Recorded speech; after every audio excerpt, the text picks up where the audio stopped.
Live. All right, guys, welcome back to another edition of TDS Live as Seth and I break down the Houston game film. A lot of positives to take away. Special teams, again, just coming up clutch. Some not as positive things that we'll touch on.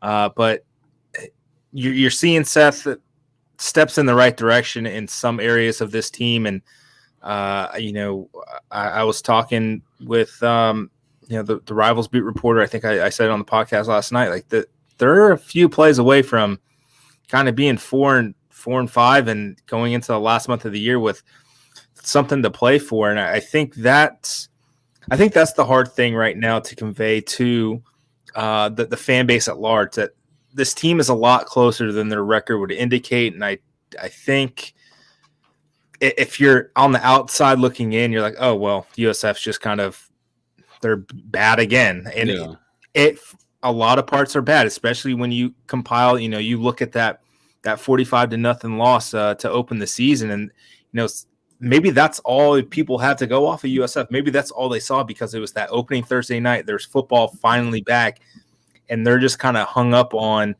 what happened at NC State. And I completely get it. I mean, the casual viewer is not really following what's going on at USF, right? So there is some perception that they're fighting, that Jeff Scott's fighting. And we saw today with the commitment of James Ash that, he understands where the problems lie, and he is directly addressing it with guys who have gone through college strength and training programs. So without further ado, Seth, we've got some great plays lined up, some great cut-ups by you. Let's jump into it. Let's do it. Did anything happen on the first play of the game? I can't remember. I threw it in here. Let's look. I'm sure there's something we could look at. We're going to go away now. All right. Opening kickoff. So interestingly enough, I think I do know the blocking scheme for this. We'll watch it, and then we'll watch it full speed here.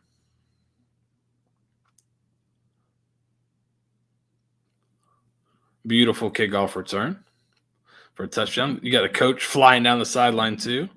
That's always fun. So this looks like the return we ran at Tusculum when I was coaching. I actually helped on the back end of the return with this wedge here. You're going to have from these guys over here. So from here over, these guys are going to pair up and double team. They're going to pair up and double. These guys are going to pair up and double team. And then you're going to have. So I think this one, like the guy next to the kicker, the next guy over. Then you got three here. Two are going to come kick out the first two guys down. And whichever returner doesn't get the ball is going to lead up for the returner. So you see these two guys starting to come together here for a double. They'll kick out the first two down. So 1, 2. You see they've lost the double, but they're running and wide. And it could be on the backside, you're just kind of waterfalling, so you're just trying to keep it backside. So good kick out by those first two guys. You're not allowed to do a wedge anymore, but you basically come together like a wedge. These two guys kick, off returners here, and that's how you get that crease right there where you're one-on-one with the kicker. So really well designed, really well executed for a touchdown. And I think the second one's different. So that's another cool wrinkle. It wasn't the same one both times.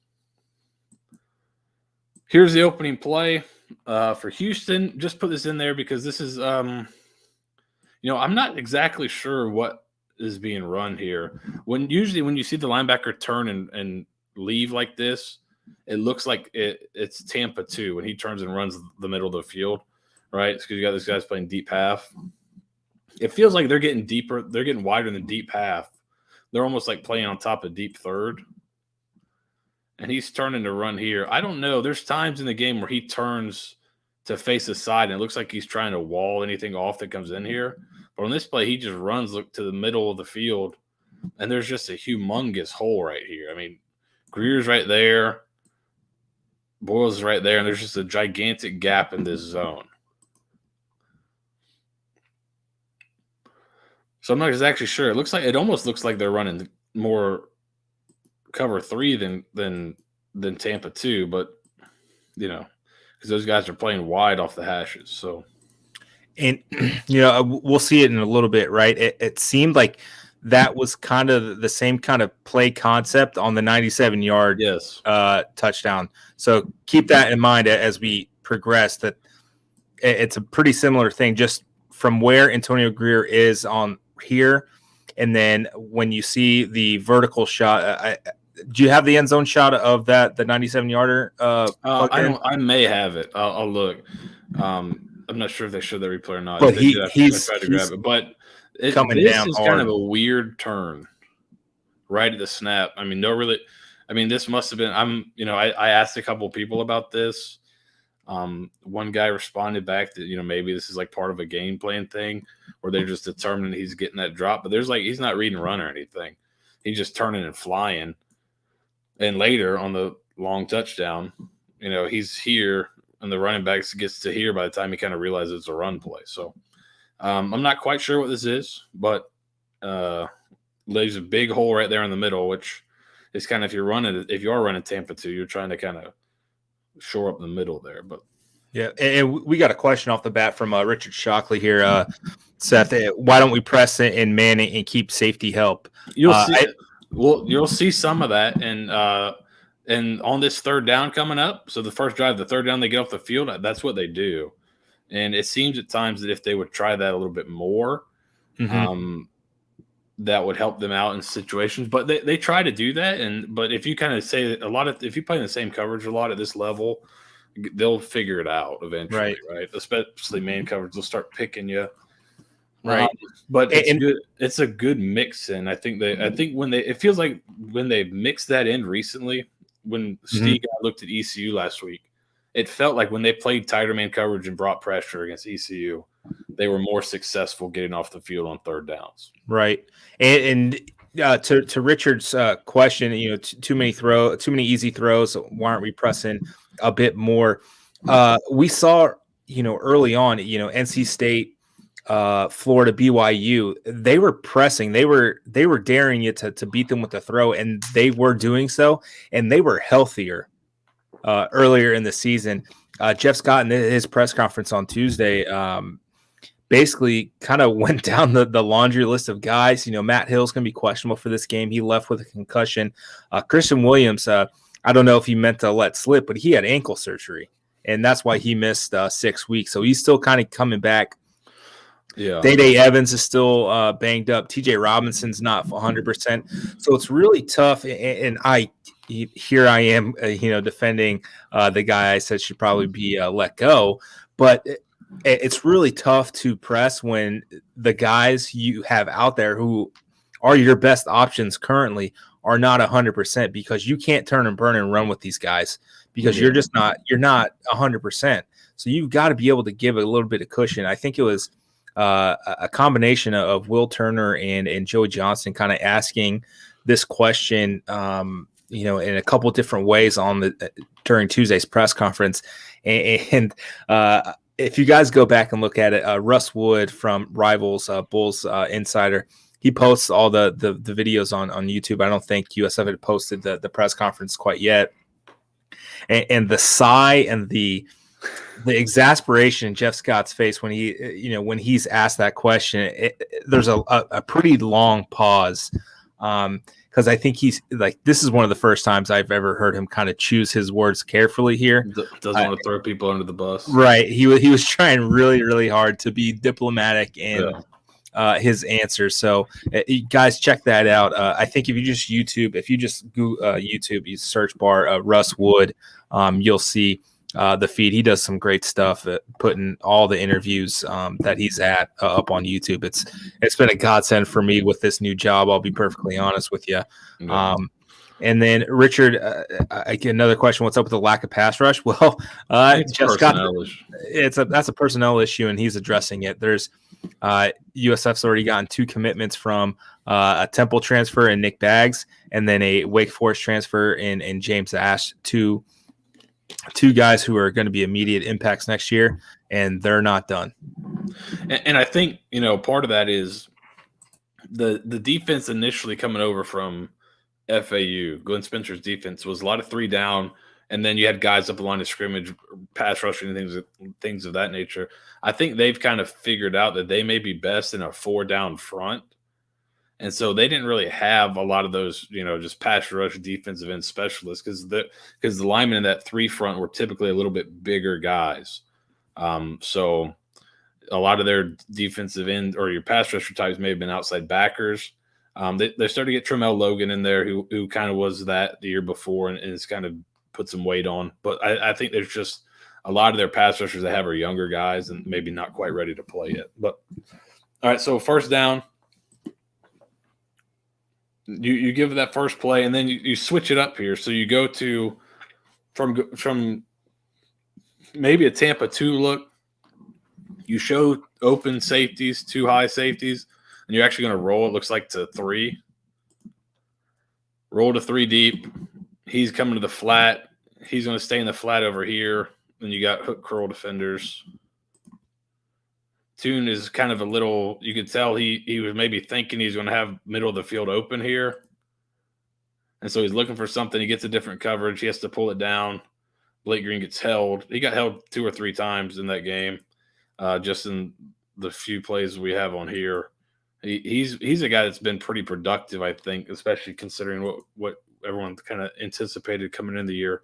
He's been a pretty productive player. Then you don't get a sack. You kind of get a scramble and cause them to pull the ball down and fall down, and now you're in 2nd and 12 here. So this is kind of to Richard's point about easy throws. They're going to motion in here. He's going to come in with him. And now you got safety basically lined up on, I believe that's Dell. And that's just kind of, even if you're driving on this, that's a lot of cushion. Now, this is where the times when you're thinking, okay, the defense, what are they calling here? Right here, you're giving a lot of cushion, but when the ball's caught, you make the tackle right there, it's a 2-yard gain, you're in 3rd and 10, right? Yep. Don't make the tackle. He squeezes out, and now instead of being in 3rd and 10, you're in 3rd and 2 here. But then here, we're rolled up. They try to get a rub here.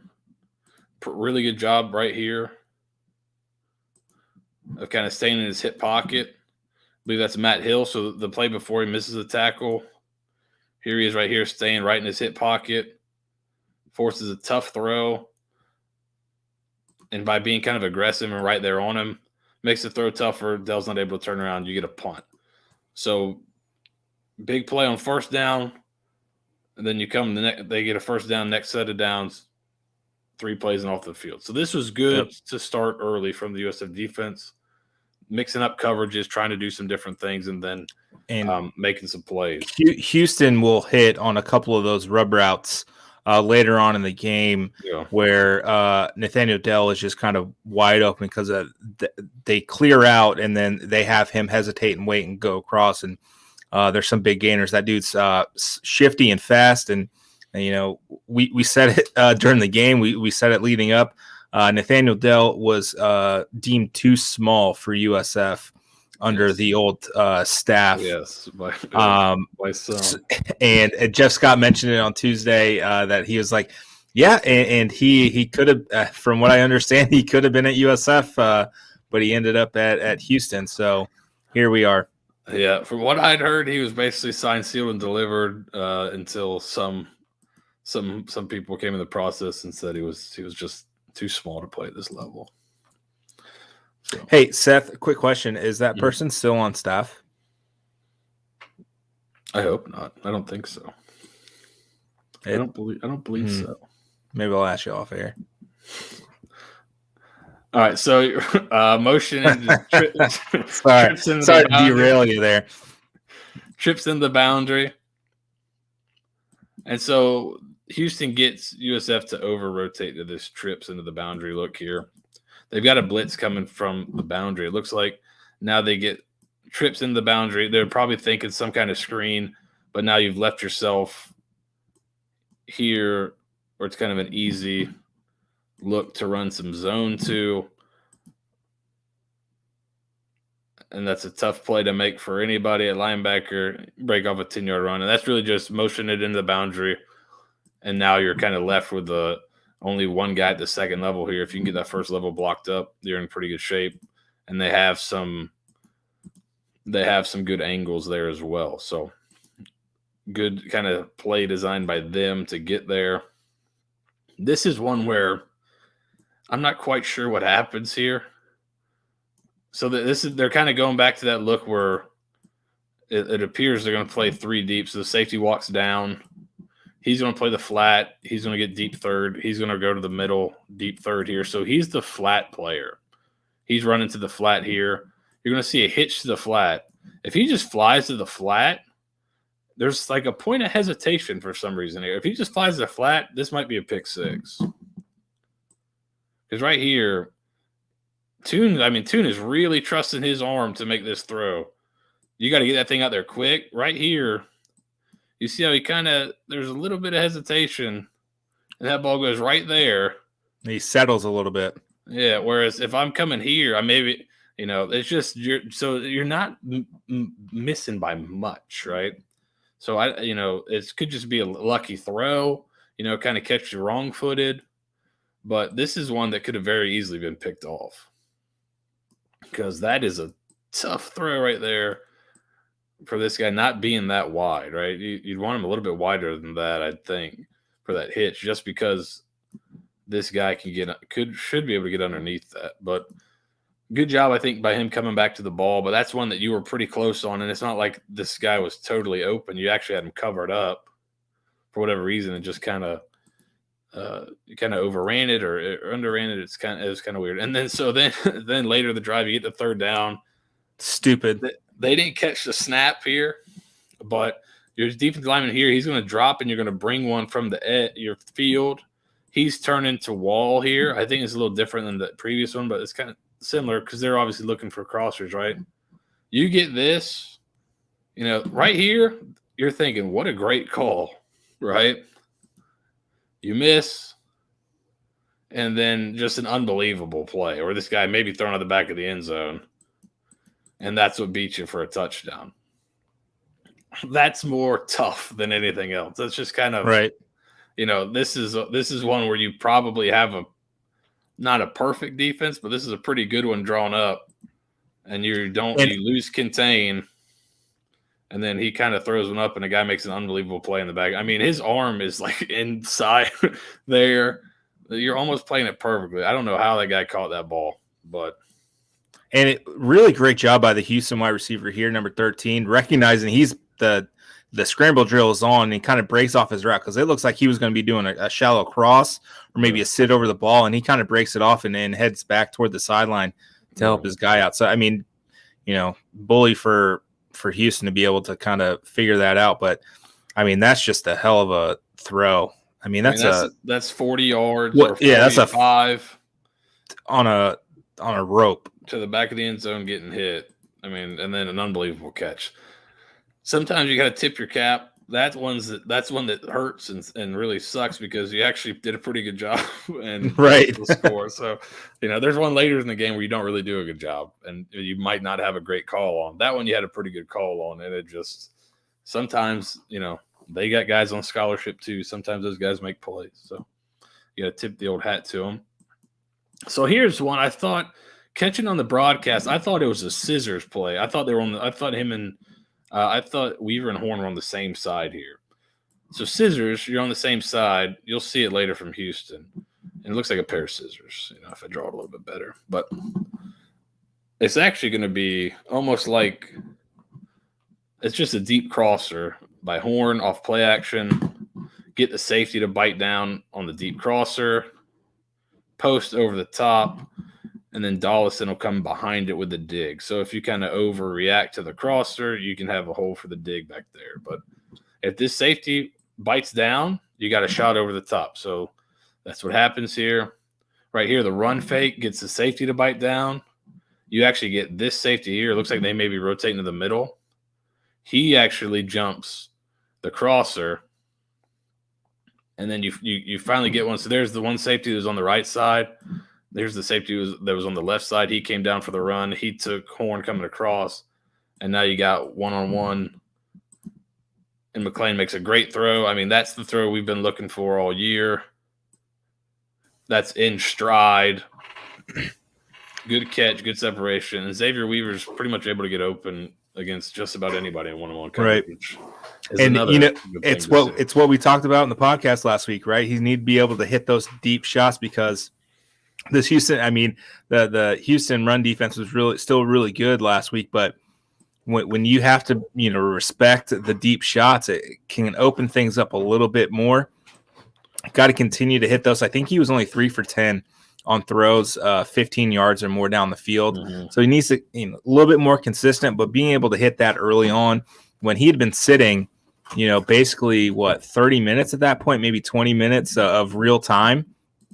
That's good to kind of get the flow in and get something going. And now you got some juice for your offense. And I that's what you need there. Yeah, and I thought Timmy played, asked us about Timmy. I thought he played really well going back and watching the game back through. I thought he played pretty well.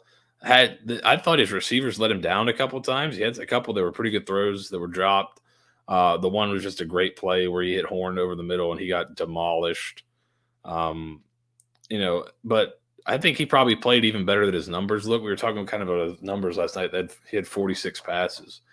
I still think there's some times where he maybe locks in a little bit, but that's young guy stuff. That's pretty much happens with every young guy playing just about. So, and we'll get to more Timmy tonight here, but I thought just real quick, I thought he played pretty well. So here, jet motion, they use this to their advantage later, but I think they got to start giving more of these to get as much action. Early, they run the jet, and if they get a little more action out of it, you could have a really good play. But they're not getting as much action. I think with Houston, more of the action came from depth, so that's why they were kind of passing off of it. Safeties were flying across, or you had corners trying to carry it. So right here, you get kind of man coverage look. They must know maybe 3rd and 7. They might play some man coverage. So you get man coming across, and now you're going to pull 2 back.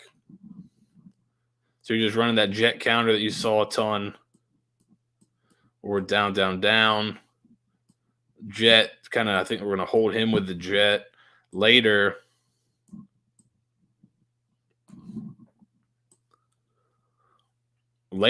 Timmy pulls this. So he's really reading this guy. Later, Timmy pulls that actually and runs it. But here it's a read. If he doesn't get there in a hurry, you don't think he can tackle that, I give it off. And now you got Brian Battie in the open field, and that's always a good recipe for USF. Get these guys in the open field that can make plays like him. We saw it on kickoff returns, 1 carry in the first half, 3 touchdowns. Pretty good half. Obviously like to see him get more touches in space. But they've got a lot of pretty good players on offense. But he's a guy that I think definitely needs to get those touches in space. I think he's proved that he's pretty good with it. So good double team right here. Back block. Coming to kick. Wrapping. Running with the jet. And then he's going to be down blocking here, the tight end. So all these guys will get lost in the wash back here. Because he's still got to keep eyes on Timmy too. So that he gets lost in the wash. Good job here. There's your tight end getting to this guy. So we see number 2 right here. He might be trying to scrape over the top. Your tight end does a good job. Fits him up right there. This guy probably does not want to be blocked by DeMontre Jacobs. So he kind of runs wide just in case. Business decisions. And then once you get this guy in the open field, it's tough for anybody to stop. Explosive and a tough runner. Pretty good combination. It's, and that, not exactly, but that similar play, pulling, Houston pulls the left side of the line on that final touchdown of the night that we'll see in a little bit. It's really effective when you get it blocked up. There's going to be holes to gash through, and you'll see Brian Battie, his first 3 touches were all touchdowns. He averaged 76 yards per touch, and then he got 2 touches the rest of the game. And we talked about it on the podcast. It doesn't make sense that you go, 3 touches, 3 scores, and then get the ball twice the rest of the game. It felt disjointed. I would love to see him and Kelly get the ball a little bit more. I know it's tough because you've got 3 guys who are more than capable of carrying the ball, but when you're on such a heater, man, you got to feed them a little bit, right? That just seems. We haven't seen more 2-back stuff. I would love to see that. They've got a lot of talented guys back there. I mean, you could run. Give me that full house set, bro. Like what Madden 04 with Vic and that full house set with. I mean, that stuff's deadly when you can get Timmy, Brian, and Kelly and Jaron all in the same backfield together. Why not? Why not break that out? Why not have some sort of exotic package where you're getting the best players on the field? Yeah, and you see how they'll motion receivers into the backfield and have them as pitch man on the option. I mean, just run it from a 2-back set. Run zone triple. Zone one way. If Timmy pulls it, he's running speed option the other way, right? Right. Same thing with counter. Anything where you're reading the backside end, you could add a pitch element to it. So it could be pretty interesting if they're starting to dabble with more option stuff. You've seen speed option. Now they're starting to dabble into some triple option with receivers. Yep. I would like to see that with 2 backs. I mean, imagine, Mangum, even Joyner, really any of them. They're pretty all interchangeable, just a little bit different in style, but I think effectiveness, they're pretty interchangeable. But, one of those guys is the dive back, and then you got Batiste, the pitch back. Or, Batiste is the dive back, and Joyner is the pitch back. You could do some interesting stuff with it. And then if they cover that, you got McClain in the open field. So more option in the run game would be interesting with this group. I do want to kind of bring up something real quick. Let me double check the stat real quick. The thing that I've kind of been keeping an eye on is Timmy's been really good. The thing that's kind of surprised me right now through 9 games, he hasn't broken off the big run, right? Like and it's not like he's slow. He's very athletic. He's quick. He's fast. But I haven't seen him break off that huge run that I maybe I was mistaken in thinking that he was like the big run kind of guy. Maybe he's the 7, 8, 9 yard, just move the chains kind of runner. Yeah, we haven't seen it. I feel like, and maybe we just haven't seen it and he can do it, but it feels like, watching him, he's not like a super top end guy. Like this is not Vic, but in the short the short area, in the pocket, in small confined spaces, he is so quick in and out of cuts and things like that. I mean, the touchdown run he has later, it's like bang, bang, bang, bang. He's right. But I don't know if he's that straight ahead, and maybe we haven't seen it yet, and he hasn't been able to break out. And he has been battling a hamstring and an ankle, so maybe that's hindered his top end speed, and he's taken some big hits. And I think there's we mentioned that Houston defender having some business decisions to make. I think there's been a couple of those. His long on the season is 27 yards versus FAMU, and then his next one was 21 versus Temple, which is, I believe, the play he actually got hurt. He actually hurt his ankle on. Yeah. So I get it. I maybe I need to recalibrate on that. I was expecting, I mean, not Quentin Flowers, but I was expecting to see him break off a 50-yarder and just be like, oh yeah, that's just what Timmy does. So maybe I think he's a more efficient passer than Quentin was early on in his career. I think that's pretty clear and evident. So maybe that'll come with time as well. And I mean, he trusts himself enough to throw kind of stay in there and throw the ball quite a bit, where I think Quentin early on probably would have tucked it and ran. Yeah. So it's a trade-off that we're dealing with, but I just thought that was kind of interesting that we haven't really seen the big chunk game from him. No, and there hasn't been a ton. I mean, there's a little bit every game, but not a ton of designed runs for him. I think, like you said, I think once they kind of picked him as the guy, they want to kind of use it sparingly. kind of break glass in case of emergency Timmy design run game in a lot of situations, because he is a young guy and he's not quite. He's gotten a little bit better as the season going on, but he's not great at protecting himself in the open field. He's taken some shots this year, so yeah. I mean, maybe that's something we'll see more of. But I do like his decision making in the run game a lot. I think he's really good in the option game too. So I'd love to see more of that. But all right, so this is one. So this formation, right? We just showed it for USF, and counter really is. It can be tough to fit up as a linebacker because the action's going this way and the flow's going opposite. But so down block right here, he does not squeeze, but this is a tough look right here because there's really nobody else here. So if you get a kick on him, you're wrapping for kind of if Boyles gets over the top, or if he doesn't, you're wrapping for the safety here. This is a really good play, I think, by Greer on this one, but this is not really how you want to play counter here.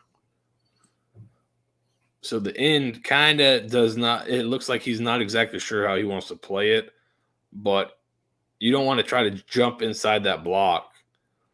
That's not it, right? Luckily, Greer does a great job running this thing down, or this thing could have gone for a lot more. And it goes for a touchdown later on in the game, just to the opposite side. Yeah. This is he does a better job with this later. Or he plays it a little bit better later, but this one was not a great rep here. You got to you either got to come take this thing on and spill it outside. This is something that I'm having Florida flashbacks now from having to do their LSU game, right? You either gotta spill this thing, or you got to be physical, keep your outside arm free, and turn it back inside. But the key for both of those is you got to be really physical at the point of attack. You can't let him come to you. You got to kind of blow this thing back in the backfield. You're either wrong arming it, putting my near foot and near shoulder here, getting this thing to bounce to somebody coming over the top, or I'm being really physical and turning it back inside to people, right? That's kind of how you can play it. But physicality is the key. So here, I think he just wasn't quite sure maybe how to play it, and luckily Greer kind of is able to track this thing down from the backside, but that does come back to bite you later. So this is after here. They go down, I think, and then punt, and then you get the safety. So this is post-safety here. And this is just kind of that stuff that makes him a nightmare to defend right here. He's not right now. I think he's pretty good at it, but he's not, elite high level yet at just dropping back, hitting his back foot, making the throw.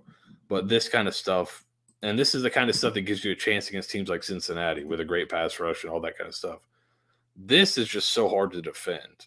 And he's so quick and so good at getting out of these situations. Even later when he kind of tries to get the same kind of escape and it looks like he's sacked, he sneaks out of it. This is stuff that's really hard to teach, and you got to have this kind of preternatural skill here to do this kind of stuff. Gets out of pressure. Maybe could have stayed in there, but doesn't like it. Gets out. Receivers come back to the ball for him. He makes a throw down the sideline. Really good play by him there. So here's the triple look. At this point, this is kind of all you want to do right here. All the line what's great about these kind of looks is all the line has to do is block. They can block a normal zone path. So I don't have to teach the line anything different. This is just kind of a zone read path. I'm reading him for the zone, or the dive, we'll call it. He takes that. Now here's my pitch man. I pitch. And now right here, I'm one-on-one with a corner. You make him miss, you go. You don't, you still pick up 2 or 3.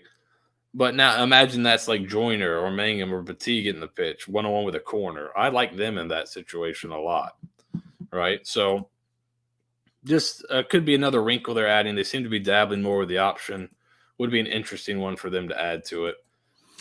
I mean, even if we love Amarian Dawson on this here show, yes, big fans. Maybe Jimmy Horn. I mean, you've got other options, right? Like it'd be weird if like Bryce Miller or frankly Xavier Weaver ran that route. So I get it, and Amaro Dawson has kind of had his bouts with the sniper this year, so maybe having him run those kind of one-on-ones is a detriment. But I mean, you still get a couple of yards, and I get that, but there are other personnel that I think would suit it better. And maybe it's just a ball security thing, right?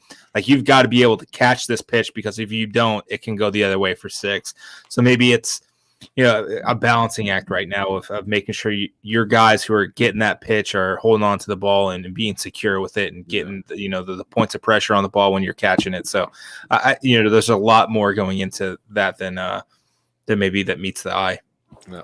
So here you got looks like an insert RPO. Oh, we didn't catch a snap. I believe the tight end was here inserted. Maybe the other side inserted. Either way, he's inserting the block. RPO, he comes down, bang, pull it and throw the ball. You got like a levels concept out here. Put it on him. Great throw. You gotta make that catch. Gotta have those. He fits one into Horn later, same concept. When he really seems like this he loves the single receiver to the boundary a lot. Maybe it's just coincidentally because of Xavier Weaver. But they got a good connection here. This is a well-thrown ball. And this is one where he hits his back foot, hitches, and throws. So that's what you want to see. You want to see more of that. I think that's the kind of the development you're looking for. Is hit your back foot, make your read, bang, let it rip. Good route, good throw, good catch, first down. So here they come with the jet. And I'm watching this thinking, man, they got to give one of these one eventually because people aren't playing it. But what's the wrinkle they have on this? All right, well, if you're not going to play it, then we'll pull it with a quarterback. Like these are the ones where you think right here, okay, he's going. Like this is the big run, right? Yeah, I mean, he's looking for a block and he tries to string it wide, and this safety comes down and makes the play for like 2 yards. 2 yards, right? And he's got a little bit of the crazy legs thing going on a lot when he comes out, where he kind of stumbles a little bit. But that's probably just a little bit of excitement going a little too fast here. But, I think they got to start giving these jets here. I mean, if you give that, you had it, and you had it earlier in the game too. They're trying to kind of play downhill with safeties on this stuff. Like, make them pay, give it to that guy with a full head of steam. And that's safety still giving ground. Like, go back. So circle that safety. This guy, watch this guy right after the pitch. So right here, he does not know if the jet's been given, if what's happening. Has not gained any ground. There's nobody flying downhill for the jet. If you give it, there's really nobody out there. You'll get one-on-one eventually, but you've got pretty good angles on the blocks here. So this I think that's something they just got to – they showed it so much against Temple. I think they're kind of living off film. But you got to start giving it because teams are going to stop playing it as much. Mm-hmm. Later, you get some play out of the safety with it.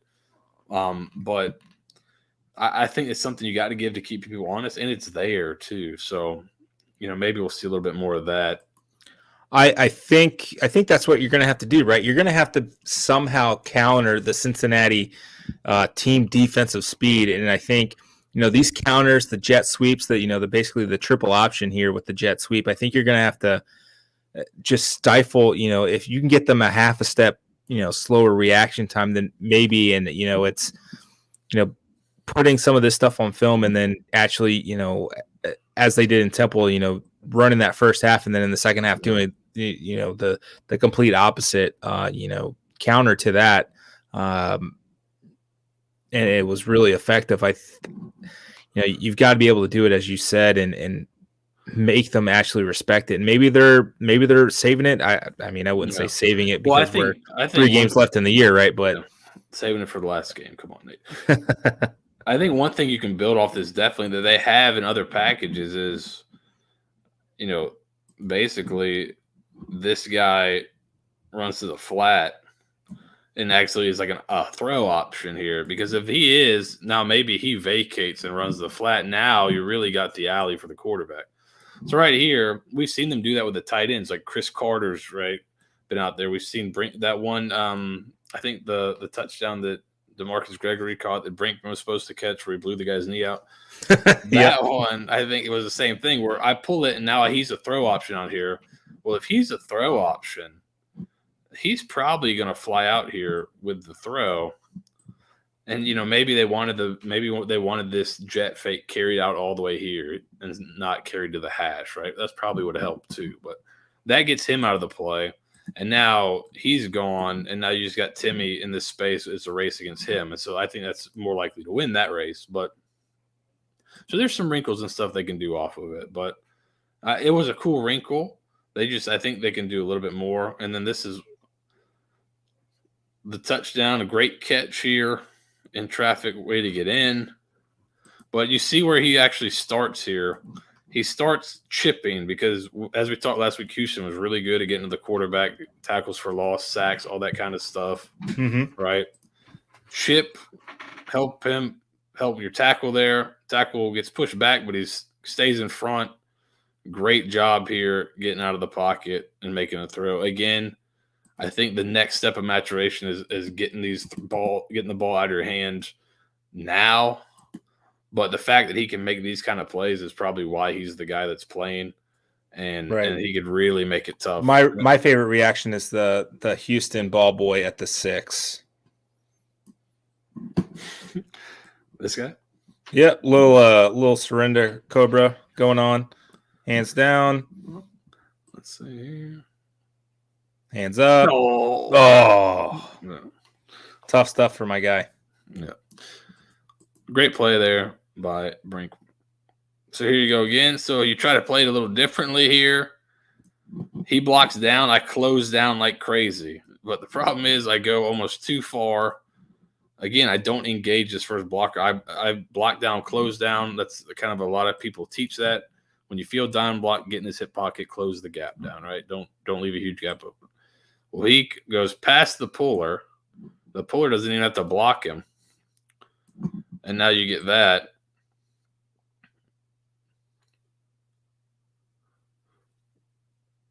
So that's not great either. So counter into the boundary gave them some issues here. Same look as the last one. They're a little bit better equipped here, but this turn automatically turning and dropping here. They're looking for something. They're looking for some kind of crossers, but they're not. He has no idea that it's a run play. So he's basically out of the play. I don't know. It's a tough look there, and then you don't play the counter well.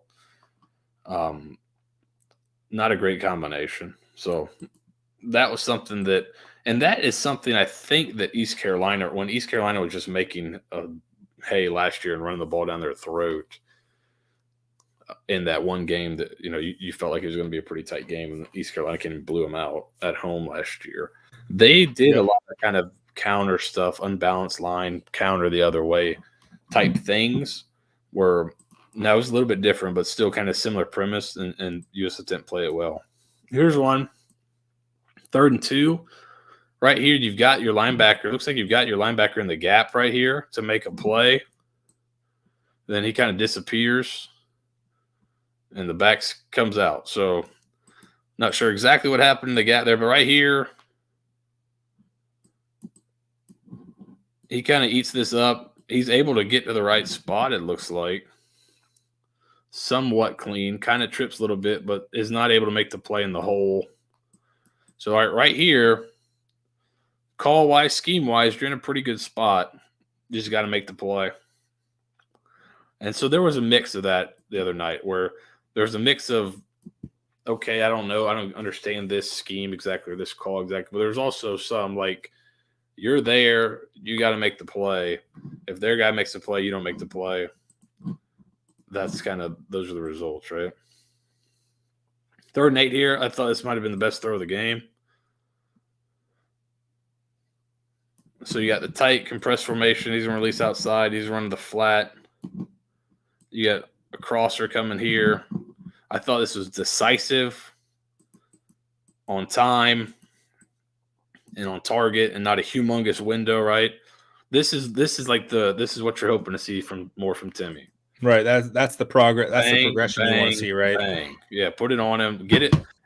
You get it to him early enough. Great Where he can throw. run and turn upfield. And yes, and now he's got a chance to run after the catch, which he does. And that is not a scrub there playing nickel corner. That is Mr. All Everything, kick returner, specialist extraordinaire. And he runs right by him. Jimmy Horn is different. You just got to get him the ball. But he runs different than other people. So great job there. That's what you want to see from Timmy. If you can get that every time from him, where he's decisive, throwing to the open guy, he'll win a lot of games for you. Right now, he's still not quite there in his decisiveness. This one was just stupid. There's not much you can do as your defense coach or player, but kind of shake your head. They look like they're going up top. They want to go out and up, kind of a stutter go here. I'm not sure if they're stutter going or not.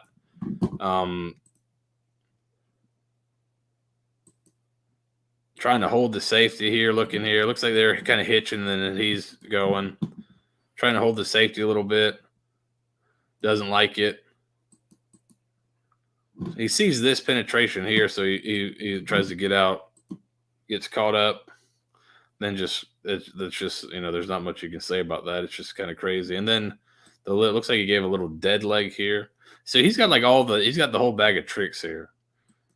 Where he gives a little bit of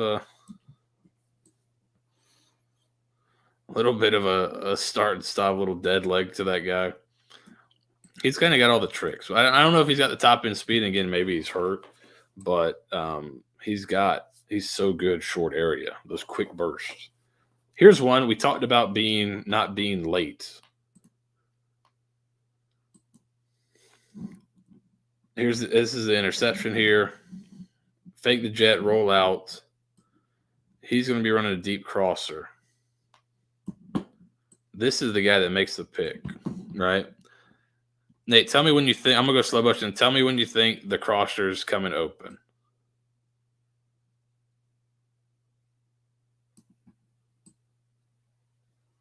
You're muted. Are you there? Can you hear me? Oh, yeah, sorry. Tell me when you think the crosser's coming open here.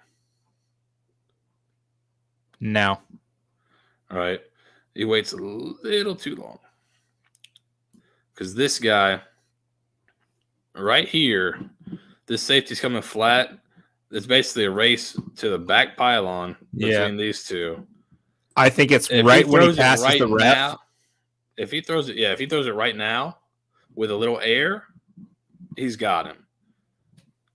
So right here, I think right here, like you said, right there, the balls need to be coming out, because what happens is this guy, you wait so long, this guy here, who right now is almost at the line of scrimmage, is the one that ends up making the play.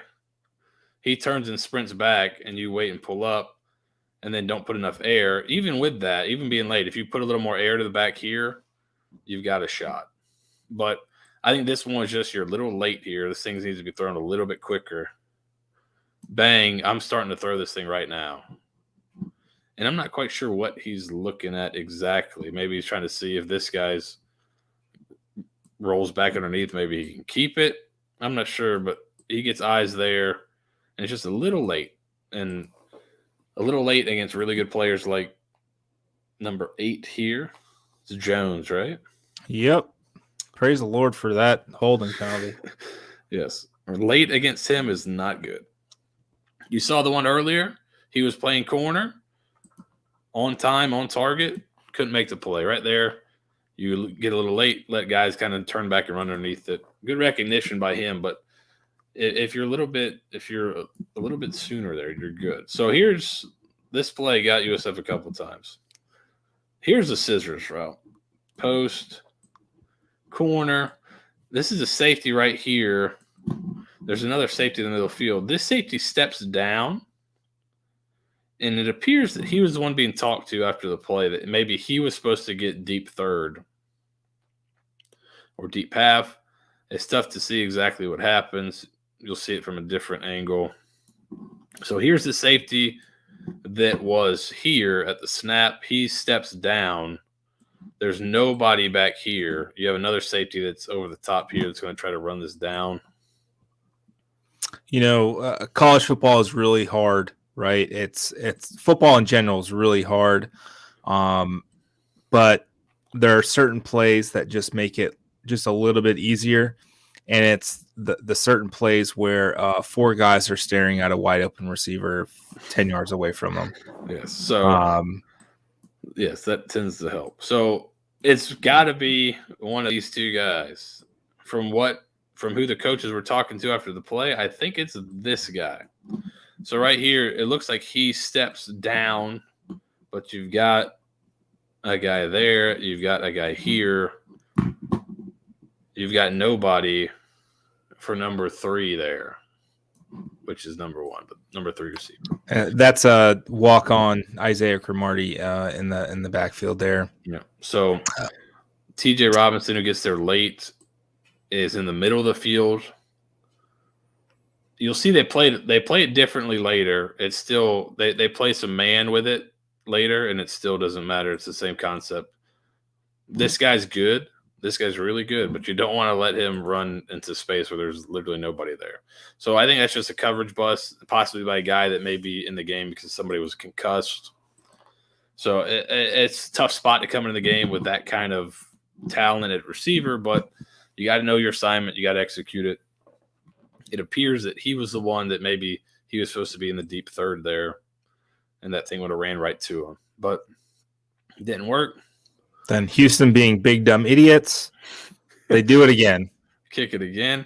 It looks like here, like it almost looks at the start, it looks like the same scheme, and maybe it was. One was like Petit said it. One was field, one was boundary, and I believe this was the boundary one. So they're coming here, and then the off returner actually comes back, and he goes back with it. So it looks similar, but you see how they're kind of waterfalling everybody back here. So it looks the same, right? It looks the setup. These 2 guys look like they're coming to kick. Then last time, these guys were trying to turn everybody out this way, right, and create that lane between them kicking them out and them running those guys up the field, right? The lane was there. So watch how it's different here. And you can tell it's different because of him, right? So it looks like the lane's there. Where's everybody trying to turn everyone now? Everyone's trying to turn everybody inside. Invite them inside. Now you come back.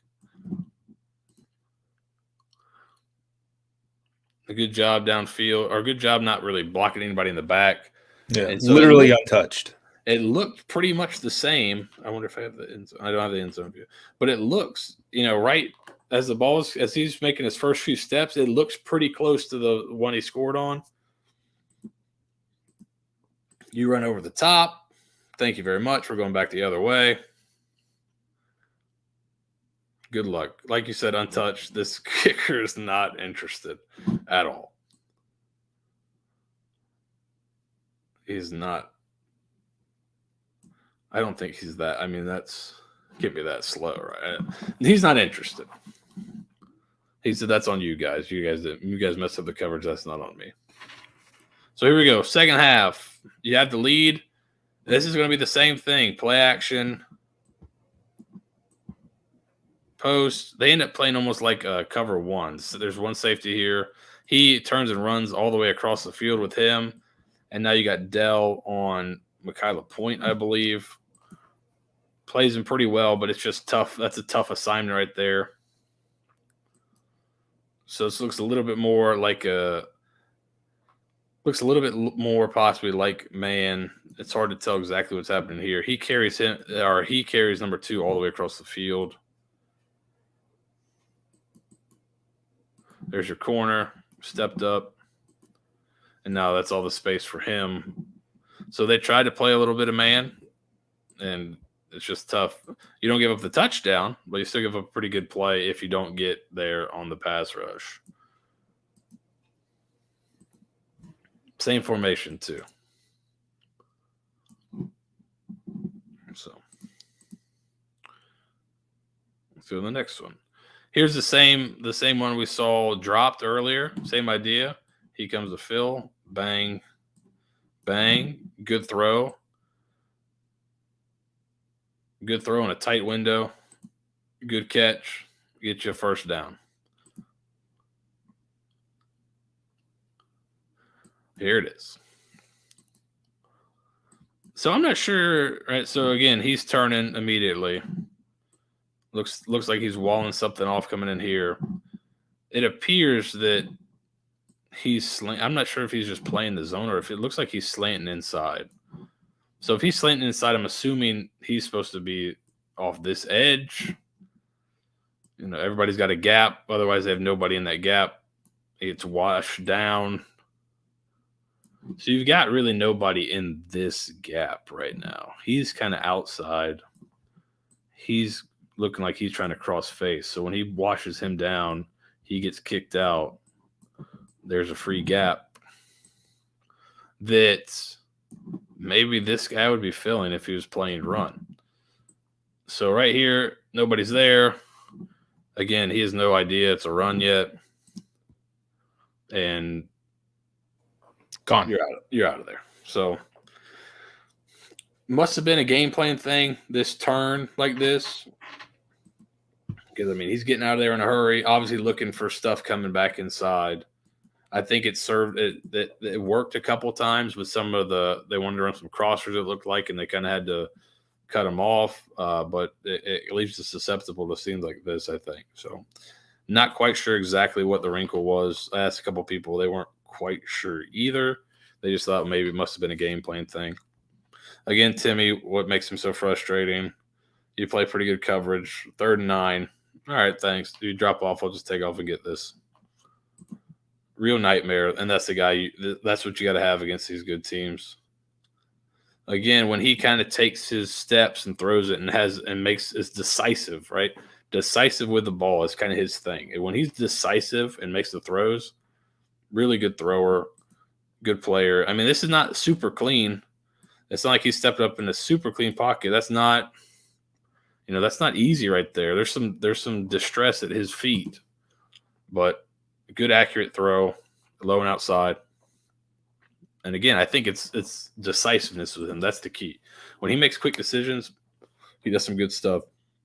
And then he also does stuff like this, which drop the snap, roll out, stop, keep going, throw it. Looks like you're throwing it away, back corner, perfect touch.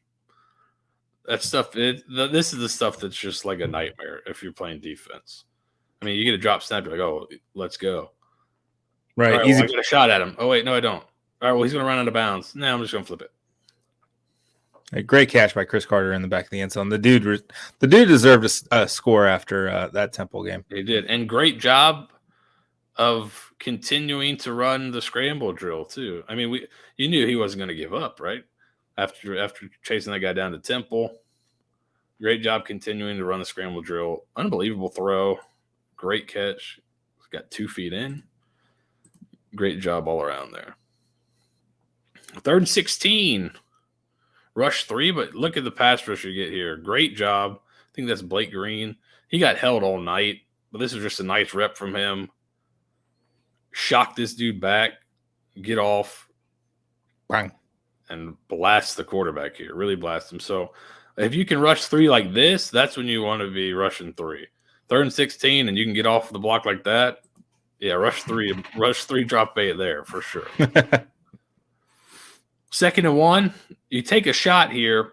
So this is one where I think I like the aggressiveness, but I think he went to the wrong side here. So they put Weaver in the slot. So, and the tight end here. So here's the tight end. Here's Weaver. He's in the slot. So you're thinking, okay, he's in the slot. Why is he in the slot? He's not there. Okay, maybe a shot, right? Take a shot here. Deep post. Over here, it looks like you got smash. So it looks like a 1 high coverage. They're going to roll this safety. What I don't like throwing against 1 high or a safety in the middle of the field is a post. Don't really like it. Why is that? because he's just sitting in the middle of the field, right? Post attacks the middle of the field, a safety in the middle, so like middle field closed. You're throwing it almost right to the safety, right? You're right where he is. So right here, you got a post and a corner. I'm guessing he's told, hey, if it's because they get the coverage they want. I think they get what they're hoping for here. I'm guessing he's told, hey, if the safety goes in the middle of the field, throw this because it's one-on-one there now. Because there's no safety over the top, it's just one-on-one. Bang, he throws that one. You got it all day. Kind of tries to, I don't know if it's forced or if it's just the shot, but now you end up throwing it into really double coverage here. When if you just kind of play that safety, if you see that safety go to the middle of the field, bang, turn and throw that corner out. And we see the corner out here. Horn has won on the corner out, not shockingly. And there you're throwing in the double coverage. So that's just another, just another bit of progression. But drive, 2nd and 1, you get a first down, you continue the drive. And then this is the kind of stuff that, it doesn't really matter. Progression is not a part of it. This is kind of you can do it or you can't. This is not a learned skill. So here's where we're talking about the quickness. I mean, the bang, bang, bang. This the footwork here. In a short area, stick your foot in the ground there, left. Stick your foot in the ground right, stick your foot back in the ground left. Pour number 3. I think he does a surrender cover just like the ball boy here, if you watch. And then fight off a hit into the end zone. If you look closely, I think if you look here, you can see the jock strap that number 3 was juked out of. I think there it went. Oh, there it is. That's why he's so upset. So, I mean, that's just like sick. There's not much. This is all just freakish ability, unbelievable run ability. And you see that quickness in short space. Like he's hurt. I don't know, but this is the kind of stuff where like I don't think he's hurt if he's doing this where he's just right. Bang, bang, bang, bang, and then can like get in and out of it so fast. Splits 2 guys, splits 3 guys, takes a hit in the end zone, finishes. A lot of potential, obviously. So here you go. Tight end. So this was a problem, right? 2 receivers in a wing was a problem. They bring the tight end in here as well. Just right here, you're down, you're kicking the first thing, which is probably him. Let's say your linebacker fills over the top. You got him. So now somebody's got to, right? You got to make sure somebody fits up outside, right? So who's fitting up outside here? So right there, I think they want him to fit up outside, turn the ball back in, because you got this, and then he's coming to fill in here. The ball doesn't get turned back inside. There's nobody left outside. So right there, bang, he's out of the play. Kicking, he's out of the play. He's pulling for him, so he's out of the play. So he's free, but I think he's technically playing it correctly. He's got to keep it free and turn the ball back in. He gets sucked inside. Tough assignment, obviously, taken on. We talked about a business decision. The Houston guy turned and ran that way and just ran out of there. He takes it on, but now there's nobody left outside, and you can kind of just go in untouched. So this was more like the ECU look. It was similar, right? The pulling back to where your corner's got to come fit up on a tackle, and that's a tough look. So that they had some problems with that counter look all night. But offense played pretty well. Yep, absolutely. And, we'll touch on it. I think we may have gotten popped on YouTube. So, whoops. It'll be up later. Yeah, it'll be fine, hopefully.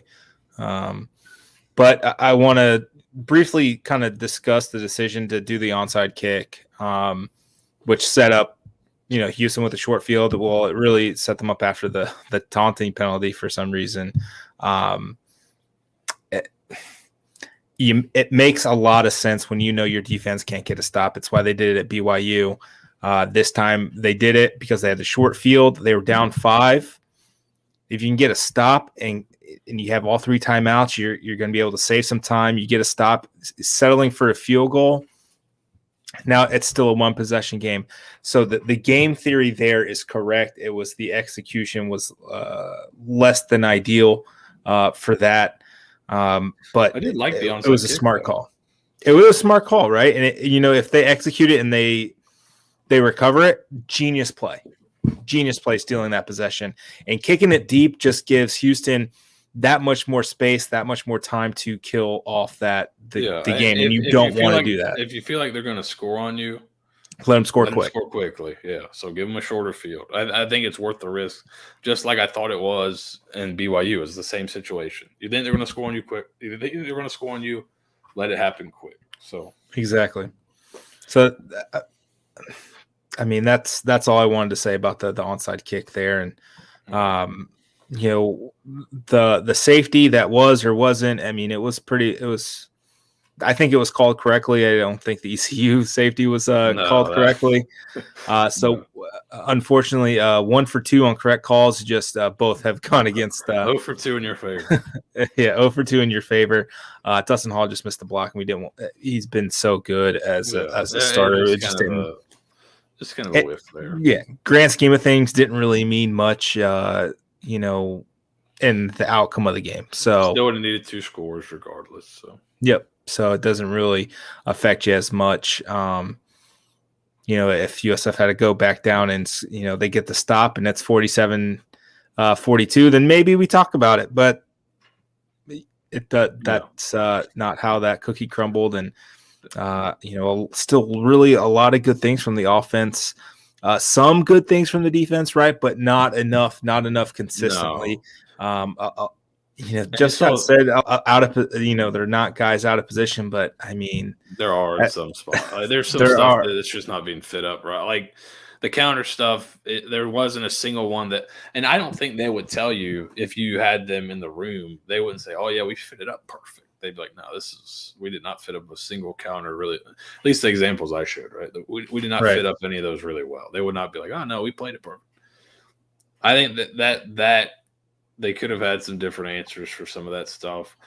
And then some of it is just like funky formations and not playing man coverage. And some of it I think is personnel driven. But you saw there were some chances where, okay, you could make a play there.